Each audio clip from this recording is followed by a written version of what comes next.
Hey guys, it's Gary Wong from GaryWongRealty.com. Again, people know me as the Christian Realtor. Today I wanted to talk about something that I learned recently, is about agreeing with people. What I learned is that when you do sales and everything, that the customer is always right. Like, meaning you always agree with the customer, agree with the customer, agree with the customer. Even if the customer is, wrong, your agreement to your customer's opinion doesn't mean that you personally advocate that opinion.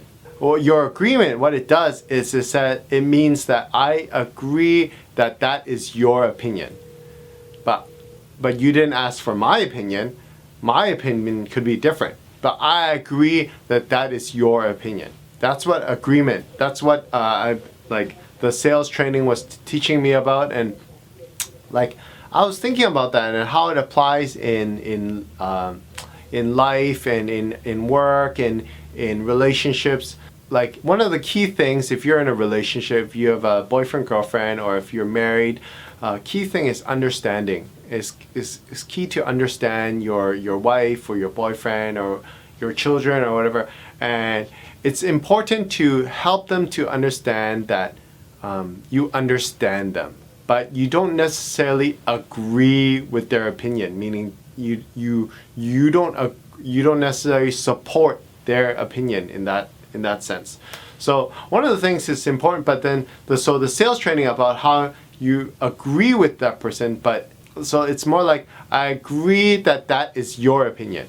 But you never asked for my opinion, but I agree that that is your opinion. What I'm saying is, in life, try to stand in the other person's shoes, and always try to understand the person and understand their side of things, and agree that that is their opinion. You don't have to say it that way, but you can just straight out say, "Oh, I agree, yeah, you're absolutely right." And then after you agree, after you get their agreement, it kind of like makes it easier to communicate with that person, because they don't have their guard up and they're not ready to fight with you.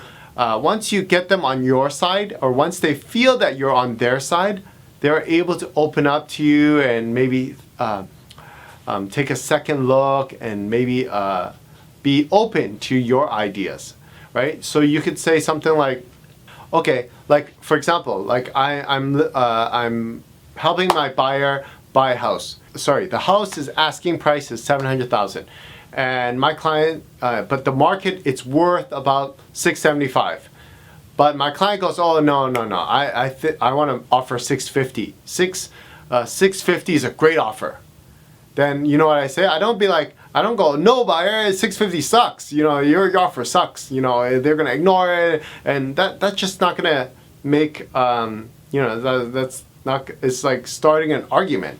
That's not how you're supposed to do it. So what you say is like, "Oh yeah, buyer, $650.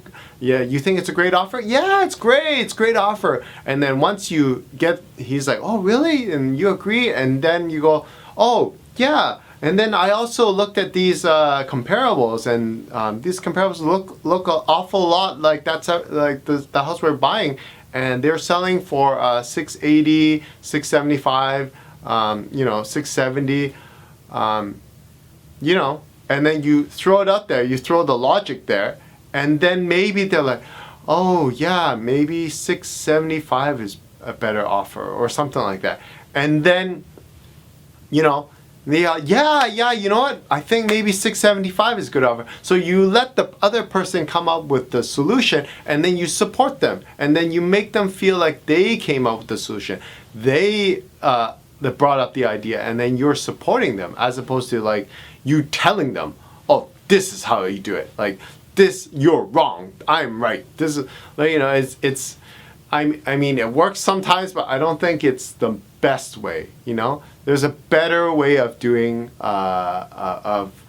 getting buy-in from your clients and that kind of thing. Try to get the agreement first, help the buyer to understand that you're on their side, and then throw in the curveball, or like in a subtle, nice way, right? You don't have to like be like, I agree, but you suck. You don't have to be like that. You just go, I agree with your offer or something like that.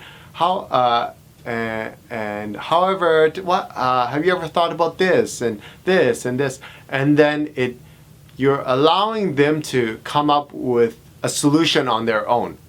All right. If you want to build your relationship skills in any aspect of your life, learn how to agree and understand first before you try to share your different options to what the other party believes. Get the agreement, get them on your side, help them to feel that you are empathetic and you're sympathetic and you kind of see things from their point of view. And then they're more likely to open their ears to listen to you and more likely to come to an agreement. Okay, so Gary Wong from GaryWongRealty.com. Hope you found value in that. Subscribe, comment below, and until next time, God bless you.